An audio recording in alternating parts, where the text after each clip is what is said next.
We show onboard computer synchronization. Now entering the nexus of geekery and guy world.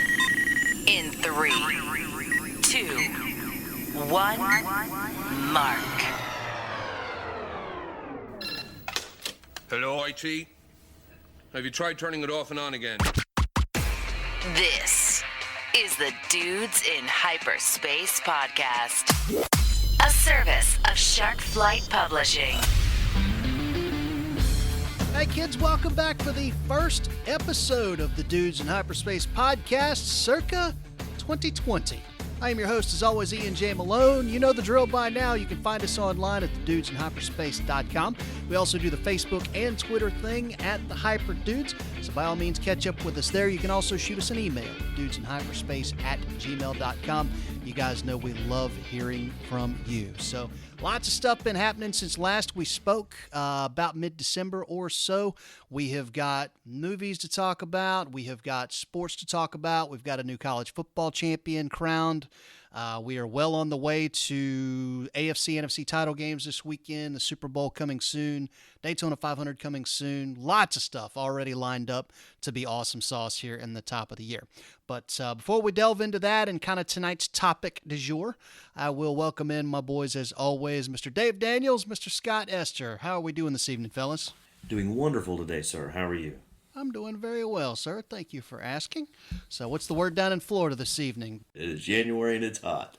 Nice. Scott, how's things down in St. Pete? Things are good, man. It's a Friday afternoon. Can't be happier to be finally back on the mics with you guys. Nice. Did you guys have a good holiday? It was everything I wanted it to be and more. So it was a good time spent with family and friends. Good food, good drink. So right. Coming out of that, hitting work again and moving on. Nice. Speaking of food and drink, Dave, I saw the many pictures and posts on social media about the food and the drink and the holidays in the Daniels house. Man, you were a busy guy. Sir, I know my way around a kitchen. I know my way indeed. around a grill, and I know my way around a smoker. As a matter of fact, Sunday I had a lovely pork shoulder that I brined for about 18 hours in some apple juice brine. I want that brine recipe, by the way. We were talking about that off air, and I'm going to need you to email me that before you forget about it. I want that. Yes, sir. I did that, smoked it for about 6.5 hours, made some pulled pork with it, and ridiculously good. Now, do you got a sauce preference you like to use when you do pulled pork? Typically Sweet Baby Ray's. Okay. Typically, they've got a hickory and bourbon that they do, or bourbon and brown sugar. That's what it is, and it complements it well, especially when you've got the sweet that's already in there with the apple juice and everything you put in with that. Yeah, it's really good. I would bet that brine is absolutely stellar with a Carolina barbecue sauce, more of a traditional East Carolina vinegar base, because you're using so much of the sugar with the apple juice and the brown sugar and the stuff that you've got in there. I bet you pair that with that vinegar, peppery spice of a Carolina barbecue sauce, and I bet that'd be absolutely out of sight. I will try that. That will be the next Daniel's concoction. Nice. I'll bring you some barbecue sauce. So, all right, fellas. Well, we will go ahead and let's dive right into this. Naturally, lots and lots and lots of nerd talk around the holiday season, and 99.99999% of it centered on one franchise, and that was Star Wars. We all waited for Rise of Skywalker. Now, before I go any further, guys, listeners, we are not going to spend a whole nother podcast breaking down the ins and outs of Rise of Skywalker. If you want that, go back and listen to our hot take review. What I want to get to tonight is more of a macro bird's eye view of where in the world is this franchise going from here? Okay, clearly Rise of Skywalker has been a successful film. It's been a moneymaker. Whether you believe in Rotten Tomatoes or not, it's already crossed the $1 billion mark. However, it's been the slowest film of the Disney films to do that. It's also already lagging behind The Last Jedi, which to some was a bit of a disappointment financially. So the shine is most definitely off of the Star Wars franchise, particularly if you take away The Mandalorian. I think Mandalorian is very much where Star Wars plants its flag right now and says we still know what we're doing. So that's kind of what I want to delve into tonight. But real quick before we start on the macro thing, as I said from the top, it's been a month since Rise of Skywalker. briefly, and Dave, I'll start with you. Have you had a chance to marinate on this? Did anything else kind of jump out at you since you had a chance to walk out of the theater from seeing it? Sometimes when you let these things breathe, you get some new perspective, new things come to you. Has anything dawned on you since a month ago when you saw it? Really not. It was 10 pounds of Star Wars crammed into a 5-pound pack. So, Yeah. that's pretty much how I still feel about it. All right. Scott, how about you, man? We didn't get a chance to catch yours thoughts on the Hot Take Edition because you were out for work stuff that night. But what did you think of the movie?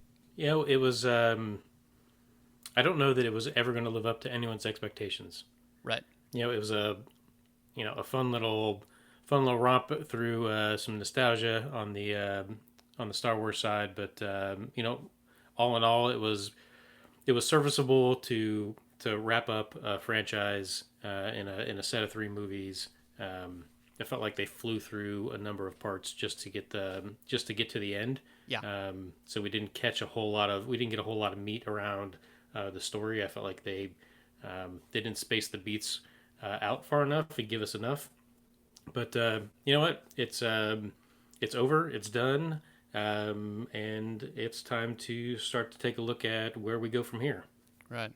Yeah, I kind of still feel the same way about it. I was on the fence about whether or not I really wanted to stand by my 5 out of 10, just butt average rating that I gave it in the Hot Take review. But after seeing it now a second time with my niece, who loved it, I'll stand by that. I think it was a very average film that if you take the Star Wars brand off of it, probably isn't even a Sci-Fi Pictures original. Just straight down the middle, average film. Looked at my watch several times through it. Nothing about it ever really grabbed me. But that really kind of defines everything that is the sequel trilogy for me. And with that, we'll kind of zoom back out to the wide lens. I put some thought into this over the holidays because I went back and watched a couple of these. And to my knowledge, the only real moment I can tell you out of all 3 of these films when this entire trilogy really kind of put me on the edge of my seat was in the very beginning of The Force Awakens when the Millennium Falcon flew again. To see that ship flying across the big screen again, I don't care. It could have been Pee Wee Herman behind the stick. I don't care. It was the Millennium Falcon. It was back flying on the screen. The sound of it, the look of it, the feel of it. It reminded me of 1983 all over again. And I had not seen that ship fly on the silver screen since the mid-90s when they did the re-release of the original trilogy to set up the prequels. So that moment was I would see Force Awakens all day long just to experience that moment again. Aside from that, nope. Everything about the sequel trilogy was average. It was fragmented. It was a complete and total mess that just screamed we had no plan. And that's sad because this is Star Wars we're talking about. So, Dave, any thoughts? No, I mean, I'm pretty much the same. If you look at what's going on from here, it's just there's so much wasted opportunity. Yep. There was so much stuff. The first movie we kind of understood was going to be a throw. Let's get a little nostalgia. Let's add a little into it, and then J.J. Abrams had to hand it off, and then it just did poorly. It wasn't. We've talked about this. Finn's storyline in the second movie. It felt like they got done with that movie and they looked back and they said, "Oh crap, we forgot to do something with Finn. Now we got to figure something out to put him in the movie with." Right. And then you had the Leia Poppins and the whole mess they had going through, and they just never followed through with anything. He has been very adamant that he really doesn't want anything else to do with Star Wars for the foreseeable future, if not ever. Now that it was revealed in Rise of Skywalker, and spoiler alert, if you haven't seen the bloody movie, then I'm sorry. He's Force sensitive. That was the big reveal on him at the end of the movie. Naturally, there's been speculation that, okay, we'll do a Finn spinoff movie. John Boyega's like, nope. I'm good. They can have at it. They can do all they want. I'm going to bow out of this for a while. Now, whether that's just because he wants a break and he doesn't want to be typecast and he wants to do other things, or whether it's because of all of the, the fan animosity and all of that garbage on Twitter, I don't know, but he's out. Seems like that's pretty well been the consensus from everybody in the sequel trilogy that, okay, we've done it. We've finished it. We're ready to walk away. Me personally, I don't need to see anything else out of any of these characters. I'm done. Finn would be the only one that maybe I would like to see a film about, because I do think he was a cool character that got utterly wasted in these 3 films. So maybe there's story left there to tell with him. But beyond that, I don't need any more Rey. Poe Dameron was a complete and total waste of my time. I really wanted to see what was going to become of Maz Kanata. They wasted her. So, moving on from there, Finn's really kind of the only one. Scott, I'll throw this one to you, man. Sequel trilogy characters. Are there any characters, storylines, anything out of that you would tune back in for? Something that would bring you back to the theater, or at the very least a Disney Plus screen to watch it. I just want to follow the Falcon. All right. So where does it go from here? Chewie's about the only character that I would love to see come back and do some more story around. Right. I felt like he was the only thing that out of the three movies that really that tied it all together. Unfortunately, even towards the in the Rise of Skywalker, and again, spoiler alert. So if you didn't hear Ian say it before, how he was, the fake death. Certainly didn't impact me the way that you would have thought that it would have. Yeah. And so there was, when it happened, I was kind of like, this is not even a thing. No. There's no way that that's how he goes out. I think I even said that verbatim to my wife in the theater as we were watching it, and she just looked at me and she literally snickered in the theater when that happened. Yeah. So, to me, the Millennium Falcon is one of those that had a storied past before we even saw it show up in A New Hope, and would love to see how that legacy lives on through that. And I think they could come up with some really good storytelling around it. I gotcha. That said, though, after having watched The Last Jedi, it was almost like when everything happened with Chewie in there, it became, hey, who has the worst death in the Star Wars universe? Oh, Admiral Akbar. J.J. Abrams said, here, hold my beer. Yeah. Right. There you go. I could feel you on the Falcon stories. That'd be kind of neat. I don't know, man. I'd stand by. There's really nothing about this that I care anything to see. And really kind of what's tragic is it started to leak out in the last week or so, details about Colin Trevorrow's script and what that would have been. So for those who don't know who Colin Trevorrow is, originally when all of this was set up, Abrams came in, he was going to do Force Awakens. Rian Johnson was going to direct Episode 8, Last Jedi, and then Colin Trevorrow of The Lost World was going to come in and close everything out at number 9. Well, Colin Trevorrow put out some sort of an indie movie. I don't even remember what it was about. Some kid who picked up a gun or something, I don't know. But it completely tanked, got shredded by the critics, and Lucasfilm freaked out and dumped one in their pants and said, okay, we need to do an abrupt about face here. You're out of here like somebody stole something. So Colin Trevorrow got fired. They threw him a courtesy writing credit for Rise of Skywalker, ran scrambling with, pants on fire back to J.J. Abrams and said, please, dear sweet Moses, save us. So Abrams paired up with the guy from Argo and Justice League, because Justice League is a fantastic film, and said, we're going to write the last chapter of the Star Wars saga and close it out. And that's when you got all of the Palpatine stuff and all of that. The Trevorrow script was actually going to be very different. They would have referenced Palpatine as an Imperial hologram from a Sith holocron. But it was going to be the grand showdown between Kylo Ren and the light side, where he fully embraces the dark now that he's there and he's the bad guy. And so it was the showdown with him, and it was going to be on Mustafar, and it might not have actually been bad. But now we'll never know, because that's not the film they decided to make.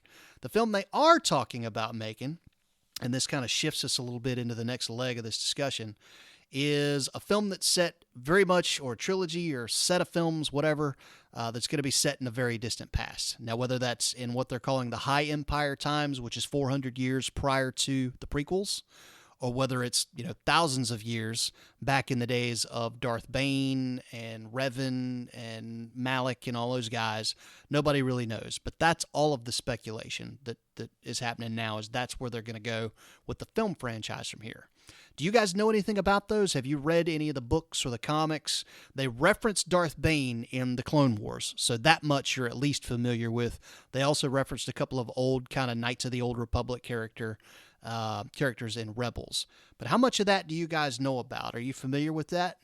I'm not as much. I just what little bit's going there. I mean, obviously we all have heard at some point in time about Darth Plagueis, right? Because that was brought up in the prequels. But no, I mean, it could be interesting because it's something that's not been told before. How did we get to where we were? Yeah, I would say that looking back at through all of that, and then even through what is canon through Rebels and Clone Wars, it seems like a much more large scale. There were many more Jedi's, many more Sith, and large scale battles were fought around these temples, both Sith and Jedi alike. So, if they're looking for, I don't know, it's the difference between a war movie and something else. If they're going full scale war movie, they might be able to go back and show what that looked like. But I don't know if there's any merit to that at all. Right.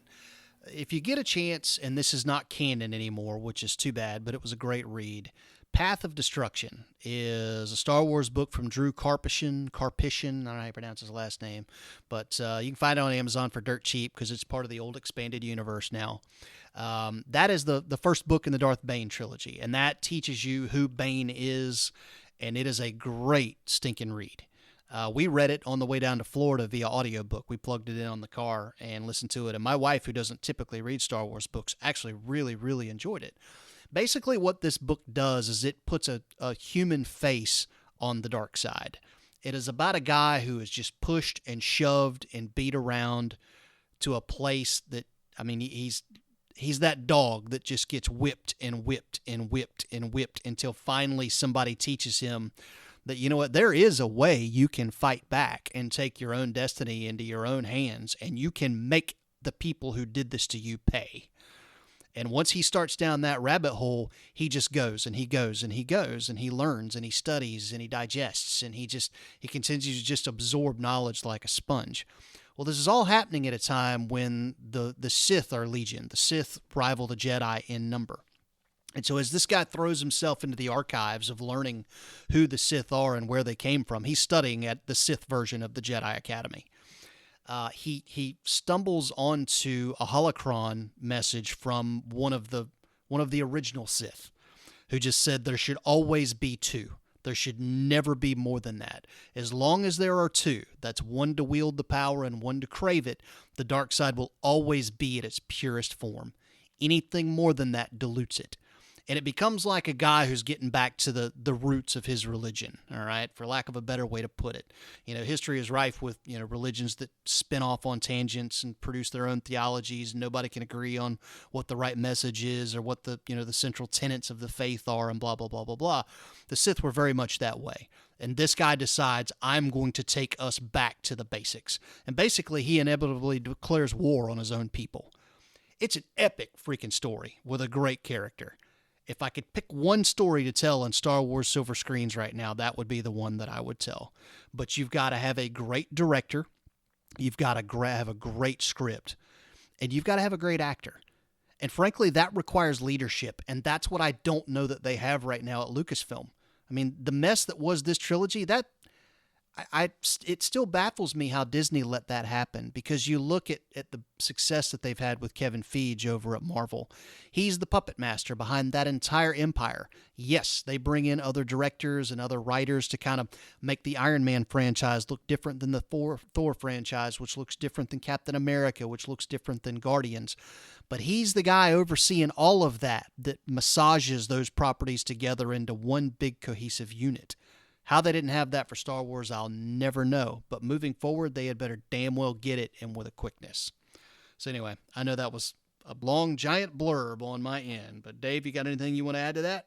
One of the things I think that if you want to go with a new property and get something that you can tell an entire story with and kind of have a little bit of leadway with, and something I was just going through, you talk about Maz and how they wasted what she had. I agree, but one of the things that you can do with that I think would be an interesting series. Do something about all the artifacts, all that stuff that was downstairs. And you go about how she got stuff, where they came from. And you can do an entire history of Star Wars just on those artifacts, where they came from, the history behind it, and go through. And it's a weekly series or it's a monthly thing. It's something you can put together as a small series that I think would actually do pretty well. Right. Like an Indiana Jones series with Maz Kanata running around collecting artifacts.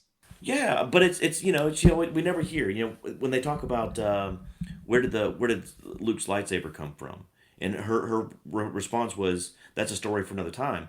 Well, here it is. I mean, you've got this entire Disney Plus that everyone has that jumped on board because they want to see The Mandalorian. Yeah. And then when they got on board to watch The Mandalorian, what happened as soon as The Mandalorian was done and they had nothing to take its place?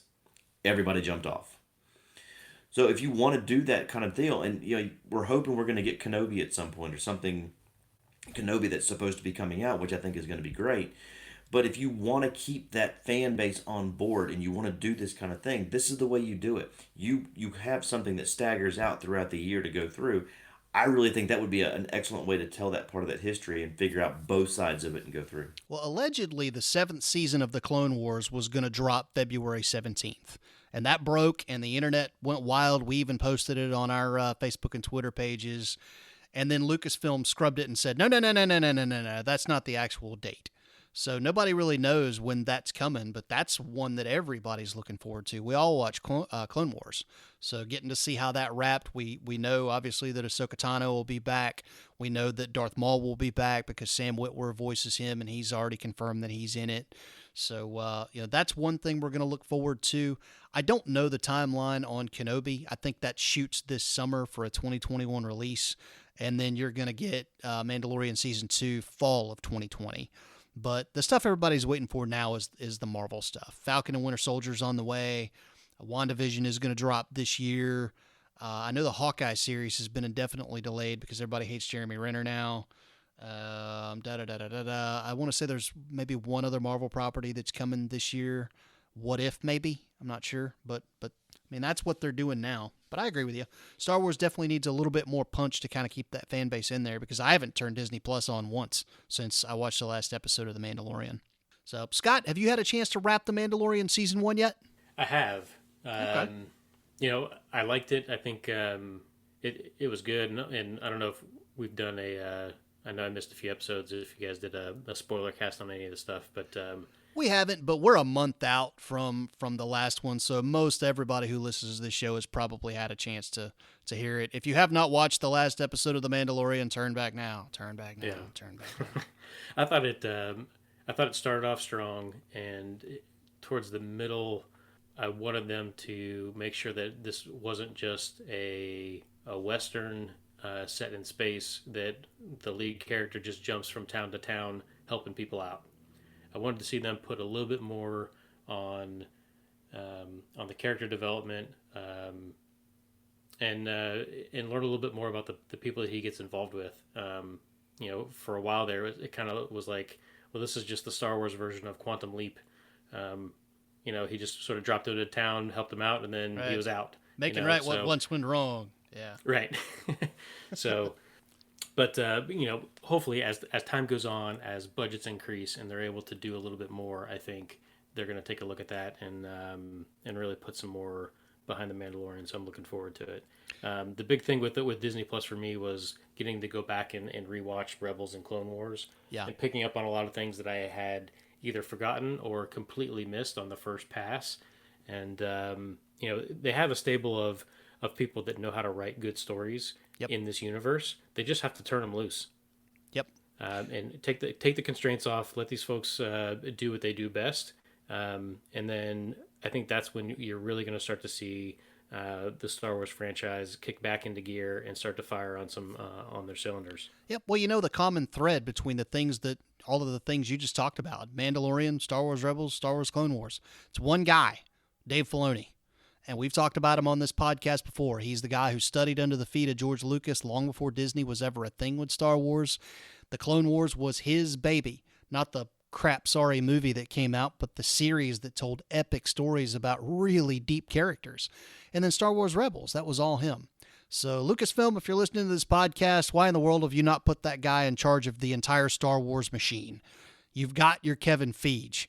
Give him the hat. Let him go to work. He will not steer you wrong. But I will say as a side note, hands down, my favorite episode for Mandalorian was the prison episode. I mean, beyond the fact that it was just a prison episode in space, you had Bobby Elvis from Sons of Anarchy out there rolling around, and the Kurgan from freaking Highlander running around as one of the prison break crew. So I was really high on that episode. But what do you guys want to see out of season 2 of The Mandalorian? Clearly now we know that he's going to go looking for Yoda's homeworld, Baby Yoda's homeworld, sorry. Apparently that is not actually the alien's name, Baby Yoda. It does have a name. They're going to tell us later. I vote for Steve, but they are going. That's the chase now. Is we got to go find where Baby Yoda comes from. That's the only thing we really know moving forward. So, what do you guys want to see out of Mandalorian season 2? Dave, we'll throw it back to you. I want to see a Baby Yoda helmet. No. All right, then, and credits. Thanks, guys, for listening. We appreciate you. It'll be interesting to see as they, I think the character they've created is great when it comes to the actual Mandalorian. I want to see more character development out of the child. I want to see what they do with it. I want to, as he learns to use the power and goes through where it comes from, and a little more backstory on where he came from, which I think is what we're going to get since he's looking for his parents. But I want that backstory. Why is he force sensitive? Why does he already know how to use all that? Like that kind of a deal going through, and an actual explanation, not just like we got from the last trilogy here, where it was just it's just that thing, and then they just move past it. Let's see it. What happened? Why is it so important? Scott, I think I'd like to see some more develop the villains in this. People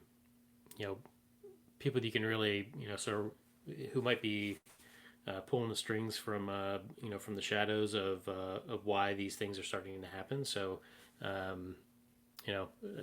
think I'd like to see a little bit more of that. I know it sort of takes us back to the time where you've got the Emperor and what he did throughout the entire 9 movie series, but I think it's lacking a little bit on that end.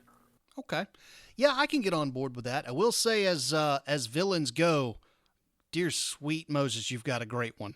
The guy playing Moff Gideon, dude, he's awesome.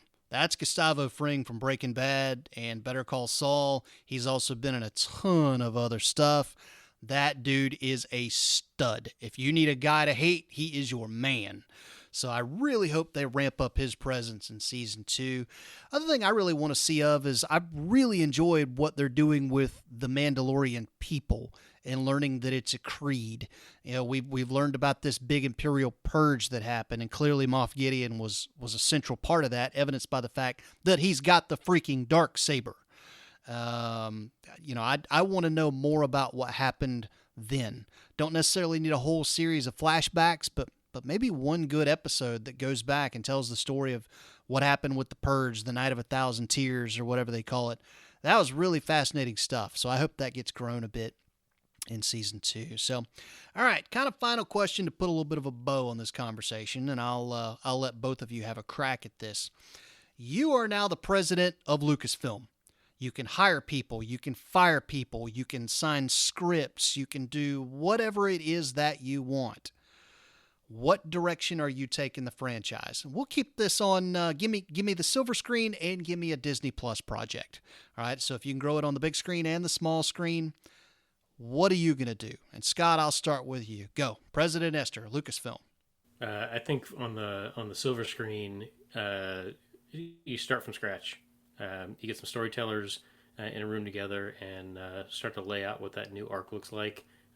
New characters, worlds we haven't seen before, starships and technology and things that have been developed coming out of that 9 arc series. I think you have to go in that direction and start from scratch. It lines up perfectly with a lot of things that Lucasfilm likes to do, which is one, new characters means new merchandising and a whole new set of toys to buy. Yep. But it gives them sort of a clean slate to start with, and they can take a look at the fans directly in the eye and say, "We heard you loud and clear. Here's something brand new." As far as the Disney Plus platform, I really like how gritty they went with the Mandalorian stories. If you go back and look at how they did Rogue One and give us a little bit more of that backstory from this original world that they had created, I think if they start to go down that road and tell episodic stories around that, I guess I'd like to see Disney Plus be the History Channel for Star Wars and the silver screen what we're doing in the future. Dave?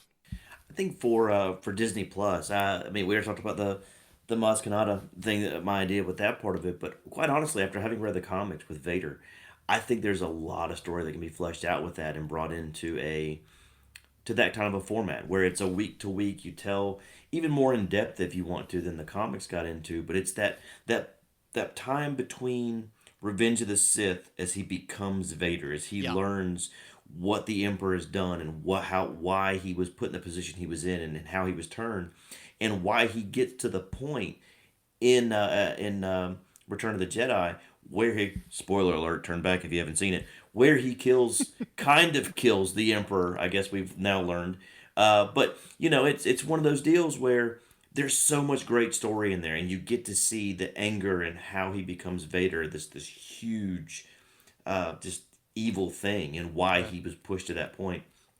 As for the big screen, let's just get to something original. Let's find something that you can reach out and do something original with that doesn't. It can just be some off put out there somewhere. The Ahsoka book wasn't bad, which tells the story in between where when she left the Jedi Order and then where she pops back up later on down the road, how she hid and the things that happened from there. That was a pretty decent book. That might be a good story to get into and flesh out more about who she is, because she is Right. kind of a really beloved character. And of course, Rosario Dawson has talked about she wants to play that character on the big screen, or at least She'd on. rock that character. She would absolutely smoke Yeah. that role. She wants to play it in the Mandalorian. So I mean, I think that would be interesting to see what she could do with that character overall. It'd be a different voice, because we've had the same person that's played it for a very long time with the voice wise. But there's so much out there that you can take I think their best bet right now is to take for the big screen is to take a little thing and blow it up, because it's something that, because Star Wars fans are so the fanatic ones are so crazy, and they think they know everything, and they got to jump on everybody's crap when things don't happen the way they think it should happen, because they've seen this and they've read that and it goes from here and it does that and rah rah rah rah rah. Shut up.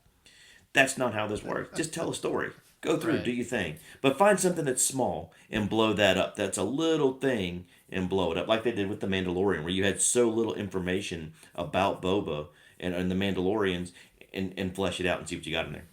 If each of you could pick one director to bring into the Star Wars fold to direct a Star Wars film, who would it be? Dave, go first. I'll be honest, I'm not. I get the director part of it. I've just never been a fan of picking a person to do a project that way. I think that there are people out there that can tell stories. At this point, I'm happy with them just finding somebody that can visually tell that story. I think J.J. Abrams did a good job of visually telling the story because he does those epics. Right. But maybe who's the guy? Because it's escaped my mind right now. Who's the guy that does all the big explosions? Michael Bay? Michael Bay. Let's bring in Michael Bay, and we're gonna. I don't know what we're gonna do with him, but let's bring him in to do all the explosions. All right. We're going to blow up another Death Star. Is what I was we're going to do. say, man, you just made a bunch of people's heads explode with that comment. Like, when I typically write the copy for this to put it up on the web and social media, like I bullet point out things we talk about, I'm going to put right there in bold font. Dave Daniels says Michael Bay should direct a Star Wars film. I'm going to watch Twitter just destroy you. Scott, you got a director thought, man, somebody you'd love to see come to Star Wars? Well, I don't know if the technology exists like the same thing they did for the Emperor, but if we can get Irvin Kershner back, that'd be fantastic. Yeah, amen to that.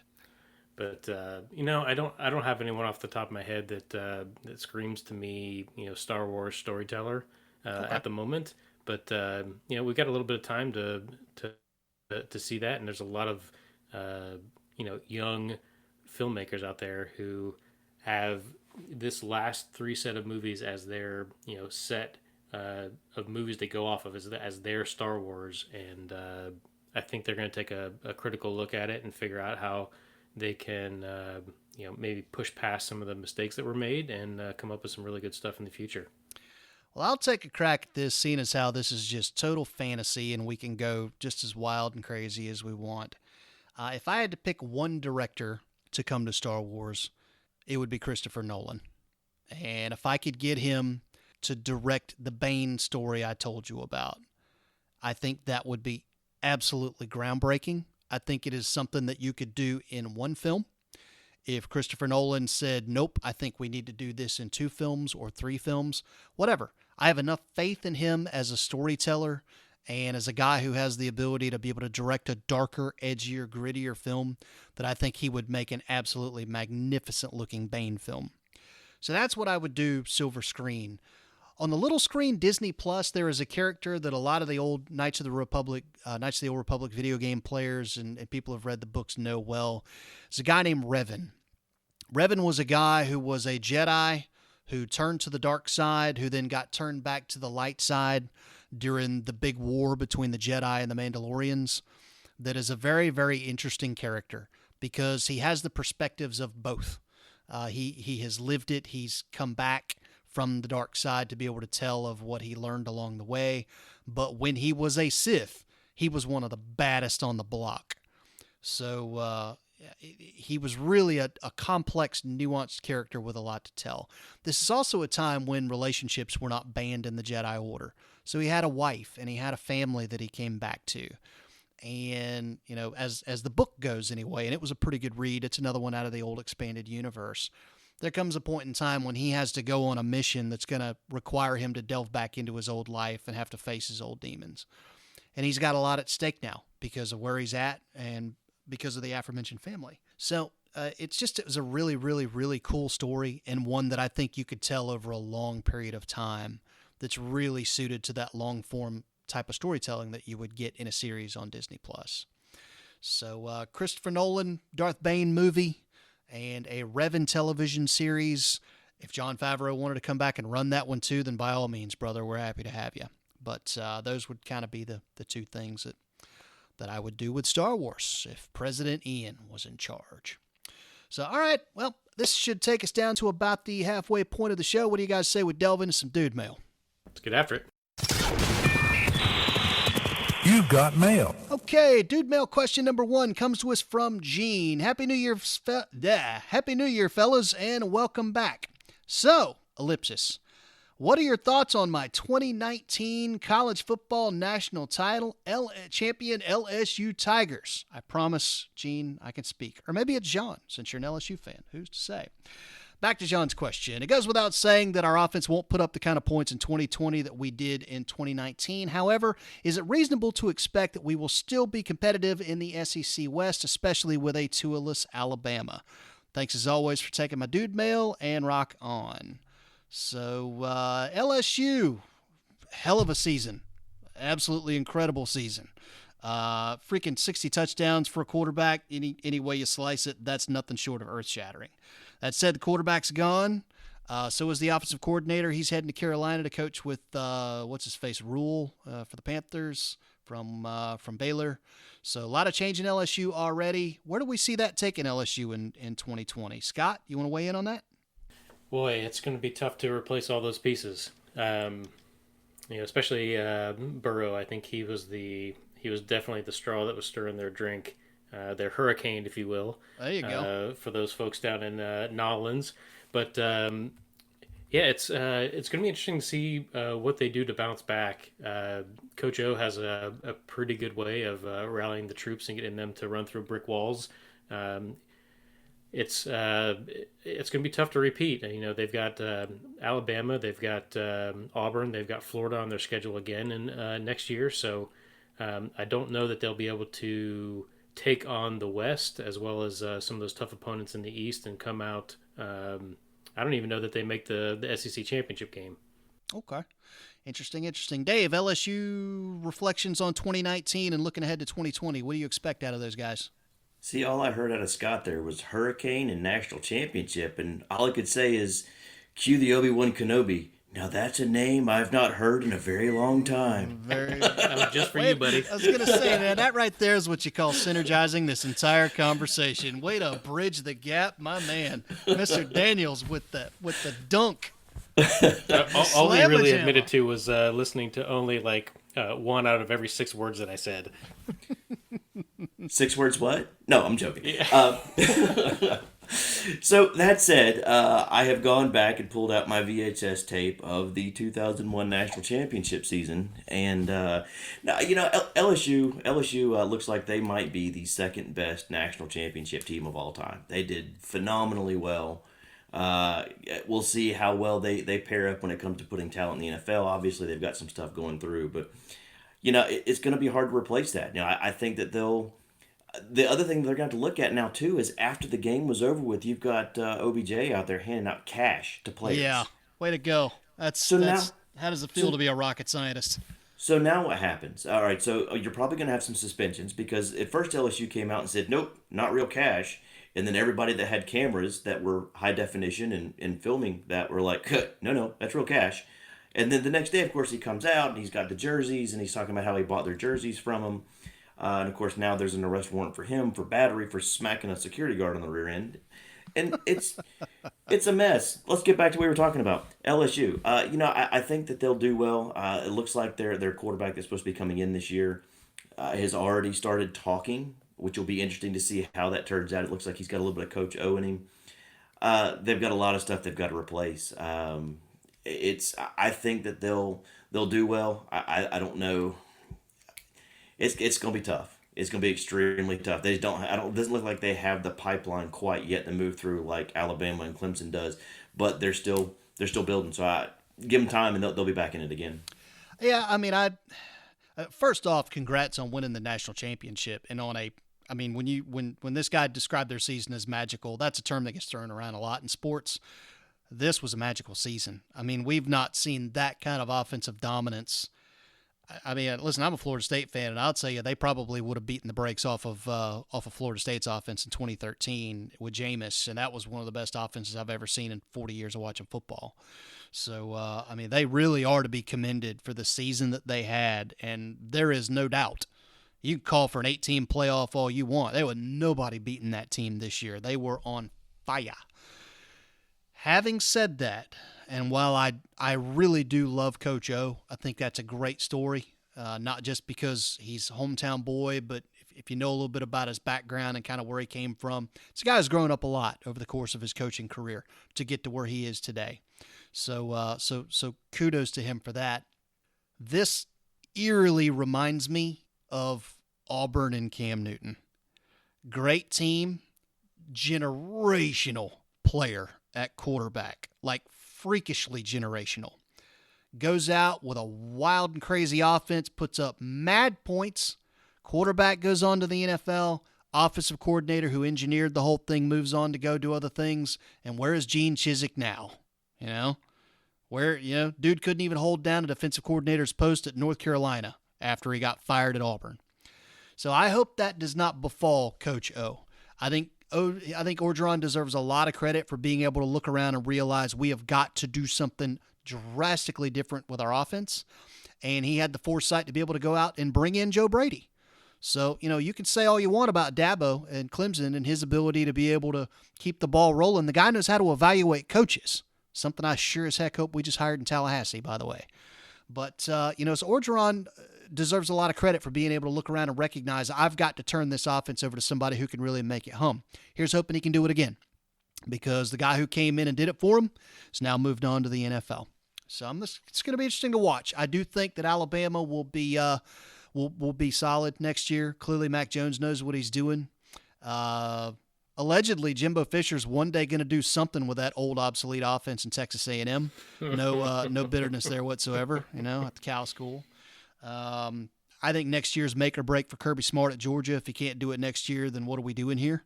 But I also think Dan Mullen is coming up strong in the SEC East. I hate it because Florida's our rival. But the guy at Dork can flat out coach. And that's what he's doing in Gainesville. So, yeah, I think LSU's got a tough road to hoe. Next question comes from Marcus. Good evening, gents. I caught the Morbius trailer on your Twitter feed the other day and found myself surprisingly intrigued, especially at the Keaton reveal toward the end. What did you guys think of the trailer, and what other films are you excited about in 2020?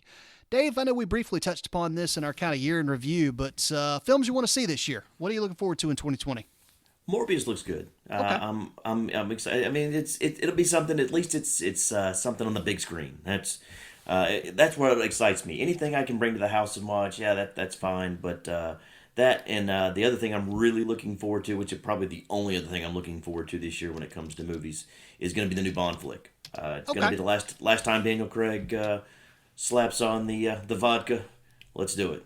Okay. Scott, movies you're looking forward to in 2020? Sonic the Hedgehog. Oh, get out of here. Oh, stop that silliness. That's ridiculous. No, I think Dave hit it on the head. Morbius looks interesting to me. Would love to see what what comes of the Bond. Ghostbusters Afterlife, somewhat intriguing. That's a trip down memory lane for a lot of us folks Right. around our age. But, Ghostbusters meets Stranger Things. That's what it looks like. yeah. And then there's always in the back of my mind the Bill and Ted Face the Music. I think that's just ridiculous enough that it might actually be fun. The Bill and Yeah. Ted Face the Music. Based off of what I know about that film from reading a couple of interviews with Keanu Reeves, it sounds like it's just a movie they wanted to make for the sheer fun of it, and that's exactly what they did, and in no way, shape, or form should you take this seriously. Right. So the fact that they're old is at the core of the story. So for those who don't know that story, that's the gist of Bill and Ted Face the Music. Is back in the late 80s, they were supposed to be the band that saved the world. Now they're in their 40s, and they still haven't done it, and they're starting to get a little worried. so that's Bill and Ted Face the Music, which could be awesome. So Yeah. as for me, I totally had Bill and Ted 3 down on my list, so I'll throw that one to Scott. I am excited, I know, to see Top Gun Maverick. I just want to see the aviation on screen. I care less about volleyball scenes and Tom Cruise and all that. I was not old enough to go. I was old enough to go see Top Gun on the screen when it came out in the 80s. I didn't. I lived in a small town. We didn't go to the movies very often, so I caught it on video. I want to see Top Gun type aviation on the silver screen. And I saw a documentary while I was waiting forever to watch Star Wars Rise of Skywalker where they interviewed him and the director of this film. And they talked about all of the stuff that they did with real life pilots and with DoD to be able to make this as realistic as possible. This is not going to be a CGI fest. It will look like old school flight Top Gun. So I'm excited to see the jets. So I want to see Top Gun Maverick. The other one I'm really looking forward to is the Dune remake. I was not a big fan of the early 80s version of that. I know the book is big time reading for old school geeks and diehards. I know people who love that movie. I wasn't one of them. Thought it was stupid. I still make fun of Sting every time I see pictures of him from that film. It was ridiculous. Also, the fat guy in the spinneroonie floaty chair was just dumb. It was stupid. But anyway, it's just my opinion. Don't throw rocks at me. I am, however, excited to see the new one with Oscar Isaac and a whole crap load of other people. Jason Momoa's in this. Supposedly, it's a lot more true to the book. And it's going to be the epic story that they didn't have the technology to tell in the 80s. So big excited about that. So, all right, moving on to our next question. This one comes to us from Andy. Hey, fellas, with the firing of Alex Cora in Boston, it seems that the topic of sign stealing is back in the news again in baseball. Granted, I'm not the biggest baseball fan ever, but what's the big deal? This sort of behavior has been rampant in sport for years, and if you don't believe me, just ask the New England Patriots. So why is it that baseball fans are so willing to riot about this as of right now? Thanks as always for taking my dude mail, and keep up the great work with the show. Scott, you're the baseball guy in this crew, man. We're all fans, but you're the guru. You want to tackle this one? So this has been dominating both my social media timelines and sort of my day-to-day operations. Because the story is pretty big. No surprises that Hinch and Lunau were let go, that Cora was let go, that Carlos Beltran stepped down before he even managed a game. Perfect record, way to go there. It's interesting. Sign stealing has been going on forever, and the way that they have started to change the game of baseball over the years to create more offense, to keep the fans engaged, to sell more tickets, to do everything that they need to do. The game has changed a lot, and there's some of those tenets of sign stealing. I don't think anyone has a problem with stealing signs. I think they just never laid out what the ground rules were going to be for allowing it to happen. It's been going on since the beginning of time.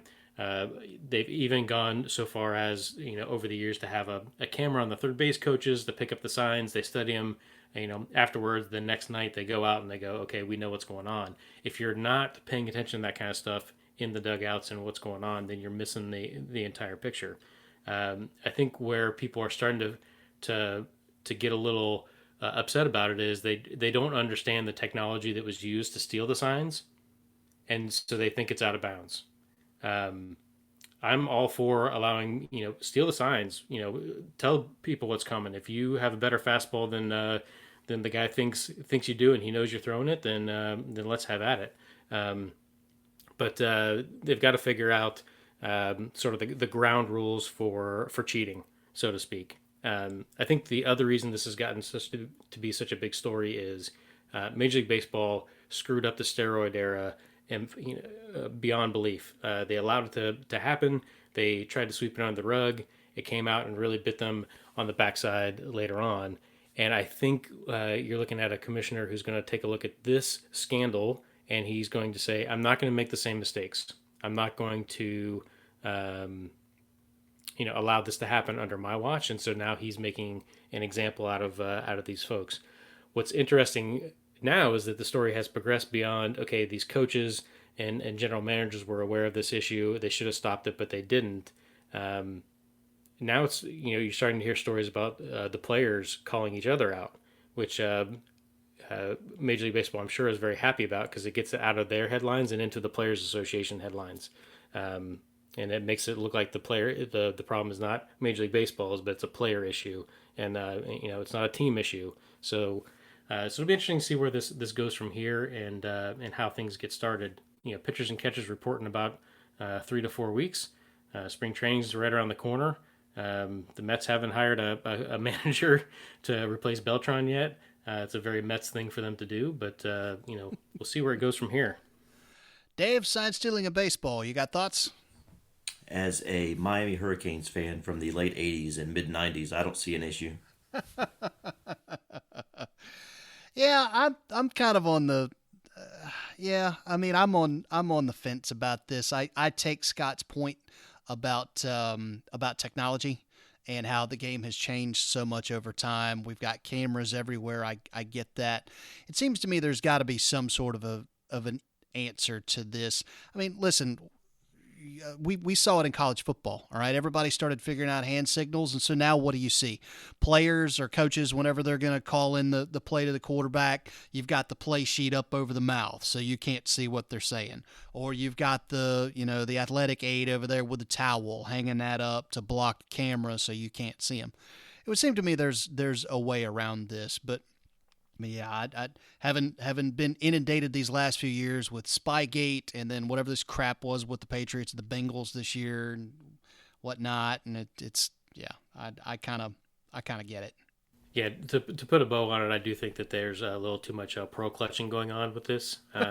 If you didn't think that it was happening, you weren't paying attention. And I think it's incorporating the technology into it and having literally a dedicated person, sitting in the bowels of every stadium going, here comes the fastball, here comes the curveball. Yeah. All I can think about is the movie Major League, and the catcher's down there going, let's see how he feels about the old number one. Forget the curveball, Ricky. Give him the heater. Exactly. Yeah.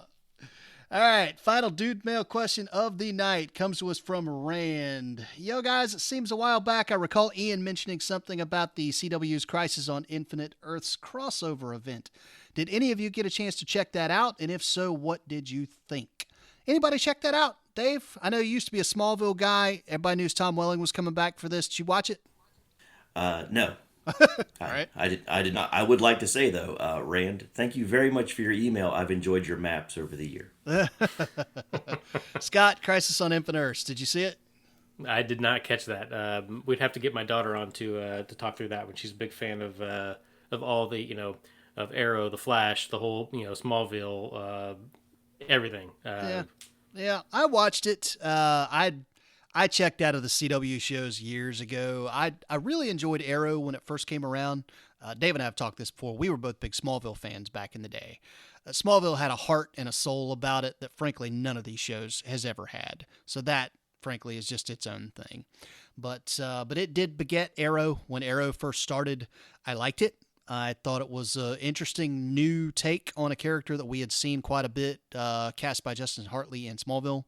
I liked the new Oliver Queen with I'm blanking on his name. But anyway, I liked it. But the biggest thing I liked about it was the relationship between Oliver Queen and John Diggle. David Ramsey is the guy who plays Diggle. He's awesome. He's one of the best characters on the show. And as time went on, they just got further and further and further away from that, and it lost me. The other shows, they all freaking half the cast came from Glee. All right, that should tell you everything you need to know. Grant Gustin is a nice kid. I've seen some interviews with him on YouTube talking about the show and whatnot, and he seems like a really nice guy. He's got a very the Barry Allen that he plays is a very emotional guy. He's just frankly kind of whiny for me, and that really sums up the entire Arrowverse for me now. I tried Legends, couldn't get into it. Batwoman, I can tell you, is just not my thing. It's just, there's just not, it is geared towards the younger audience, and I'm not that audience anymore. So I can get on board with that. Having said all that, this was, like we talked about in the previous podcast, a huge ordeal to put this on. Crisis on Infinite Earths is one of the biggest stories DC Comics ever told, like ever. So the fact that they wanted to take on a story of that magnitude and that scale in television was a monumental event. And I did tune in because I wanted to see if they could pull it off, and because I wanted to see the comebacks of Tom Welling as Clark Kent's Superman, which lasted like 30 seconds. I also wanted to see some of the other cameos that they brought in, and there were a lot of them. At the end of the day, this is how I would sum up Crisis on Infinite Earths, having actually just watched the last episode 2 nights ago. You can go to Walmart or what used to be Toys R Us, and you can buy G.I. Joe action figures. G.I. Joe's classic. It's timeless. Everybody had them. You had Flint, you had Snake Eyes, you had Duke, you had all those guys, okay? You can get G.I. Joe. Or you can go to Dollar Tree and you can buy Freedom Force. And I can't name any of those characters because it's not worth your time. Steve. So there you go. Steve the Ninja. There you go. So Avengers Endgame, G.I. Joe, Crisis on Infinite Earths, Freedom Force. Like, that's pretty well how I kind of size these things up. So much of Infinite Earths looked like they were ripping off Avengers. From the way the portals looked to some of the elements of the story, not all of it, but just a lot of it. It had a very Avengers Endgame just made a whole bunch of money. Now we're going to do it on TV. And we're going to do it on a budget. It wasn't very good. It was fun to see some of the cameos, story itself. I didn't care by the end of it. Somebody tried to explain to me why Oliver Queen had to die twice. Spoiler alert. I don't care. I probably won't tune back into any of these shows ever again now that this is over. I watched it. I gave it the opportunity. Now we're done with this and moving on. So there you go. Dude, Crisis on Infinite Earths, that was kind of my thought on that. So with that said, White Flag. Here we go. White flag. White Flag, as everybody knows by now, is the segment where we kind of look ahead to the things that are coming up on our radar in the next few weeks, be that sports stuff, geek stuff, whatever it may be. If it floats our boat, we look forward to it. We talk about it on White Flag. Dave, I'll start with you. What's on your radar, man? I was looking through the TV listings earlier, and apparently in a few weeks we're going to have something called the Superb Owl. I don't know why everybody's excited about this, but I figured I would check that out. It's coming out of Miami, which I'm excited about because it's in my hometown. So maybe the Superb Owl will take the place of whatever else is going on in sports these days. Okay. Scott? Well, let's go back to that real quick, Dave. Who you got? Well, I think right now it's down to the guy that does how many licks does it take to get to the middle of a Tootsie Pop. I believe it's really, 3. I believe the number you're looking for is 3. A 1, a 2. We are really showing our age in this episode. I just want to put that out there. I'm okay with that. Yeah. Get off my lawn. That's your dadgum right. Crisis on Infinite Earth years shenanigans. I really do believe the Patriots. Oh wait, Oh, shots fired. the Chiefs. I think the Chiefs. I think it's gonna be a Chiefs 49ers in the Super Bowl, and I really think the Chiefs are gonna pull that one off. They say defense wins championships. San Fran certainly got it. But it's Patrick Mahomes. It's the Mahomies. Yeah, I've got the State Farm Bowl, KC in Green Bay. I think I've watched enough of those commercials. Maybe it's just seared into my brain over the football season and with those two guys. But I think Kansas City gets it done over the Titans at home, and then I think Green Bay is going to redeem themselves from their earlier debacle and eke one out against San Francisco. I see Garoppolo making a mistake that cost them. I'm still not convinced that he's the guy that's going to win a Super Bowl. So outside of the superb owl, the next thing on my radar is the XFL. Okay. Really excited to see what this looks like over the spring. They announced some of their rule changes and had some videos that went along with it to help explain what that looks like, which I thought was a nice touch on their part. It's they're starting to get some interest from players who have either been suspended from the NFL or might be on the fringe. So we'll see what that looks like. There's 8 teams involved. I have I think I'm going to be a St. Louis Battlehawks fan in the XFL. They're the one team that does not have an NFL franchise in their city that they're competing against, and so I think the city of St. Louis will thoroughly embrace a homegrown team. Now, full disclosure, I do know someone that works for the Battlehawks. Maybe we might even get him on here for an interview before the season gets kicked off. But I'm going to put my chips in their corner and root for them this year. And then I know the summer's a little bit away. We're all thinking about wintertime here in the frigid tundra of Florida for Dave and I. But Summer Olympics coming up. So always a big fan of the Olympics. Thought I would bring another obscure sporting event to the podcast that you guys may or may not be into, but I always enjoy a good Olympic year. All right. Yeah, I'm glad you mentioned that about the XFL. I've been looking at some of those same videos. Man, I mean, listen, it may fail. Spring football always does, inevitably, but it's a first time for everything, man. And I'm not going to say the XFL will be it, but I am curious to see if they can be. I mean, some of the rule changes they've got are really cool. I love the rule that they've got for their point after touchdown. And for those who don't know, traditional football, you kick a PAT or you go for 2. All right, that's your choices. You can kick a PAT or you can go for 2 points off the 2-yard line. The XFL is saying, nay, you're not going to kick. You're not going to line up and kick. You'll get 6 points for your touchdown, and then you have to make a choice. You can run a play from the 2-yard line, and if you make it, you get 1 point. Or you can run a play from the 5-yard line, and if you make it, you get 2 points. Or you can run a play from the 10-yard line, and if you make it, you get 3 points. So that opens up a whole new level of strategy, particularly when you get down to the end of the game and you've got to decide whether or not you want to play for overtime, or it completely blows the doors off of what you can and can't do. Their overtime format actually looks like it's going to be pretty neat as well. But anyway, for those who follow me on Twitter, Addy and Jay Malone, I've retweeted a bunch of those, or you can just go follow the XFL account.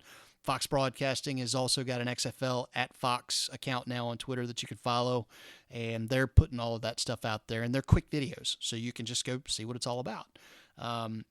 As for team alliances, and I was actually going to put this out as a homework assignment for everybody, that you got to claim a team for the XFL season kicks off on February 8th. Anybody who reads my books knows I had to go with the team called the Renegades. I mean, hello, I wrote an entire trilogy of books called the Mako Saga about a group of people from Florida State called the Renegades. So yeah, I'm going to claim the Dallas Renegades, even though they're coached by Bob Stoops. And I like Landry Jones, and he's a quarterback. So there's that. I couldn't sell out for another Tampa team, man. Those have disappointed me too much over the years. So that was kind of that. But yeah, Dallas Renegades. XFL, definitely on my radar of things coming up. Daytona 500, Speed Weeks at Daytona. Kickoff of the NASCAR season, very much on my radar. Out of the non-sports world, very much looking forward to Picard. That drops on CBS All Access on January the 23rd. I'm not sure if I'm going to go ahead and get it and watch it week by week, or whether I'm just going to wait for all 8 or 10 episodes to drop and then pay 1 month's fee and then binge it. I'll have to just kind of wait and see. But I am hearing good things about it. Early reviews are that it's really good. Ian McKellen flat told Patrick Stewart, and he confirmed this, I told him, you're an idiot if you go back to do that role. It'll ruin your career. And Patrick Stewart thought so much of the story that they sold him on for this series that he said, I'm going to go back and do it. I can't not. So I'm interested to see what that's going to look like. And that's Picard, and that drops on January 23rd. So with that, thank you as always, guys, for listening to the show. Thank you to my boys David Scott for tagging along and offering their insights. They are always invaluable. To you, the listeners, speaking of invaluable, we love those reviews, love those ratings. If you subscribe to this podcast on Apple Podcasts, Google Play, Stitcher, wherever, if they let you leave stars, leave those suckers. And that, A, makes us feel better about ourselves, and we could always use the confidence boost. And also, it helps the podcast get further up in the ratings. So people who like geek stuff and sports stuff and guy stuff may not necessarily have heard of us, may not be looking for us. But the further the show gets up in the ratings, the more of a chance it is that they just so happen to stumble upon that in a search. Point is, your 5 stars help us get there, so thank you as always for those.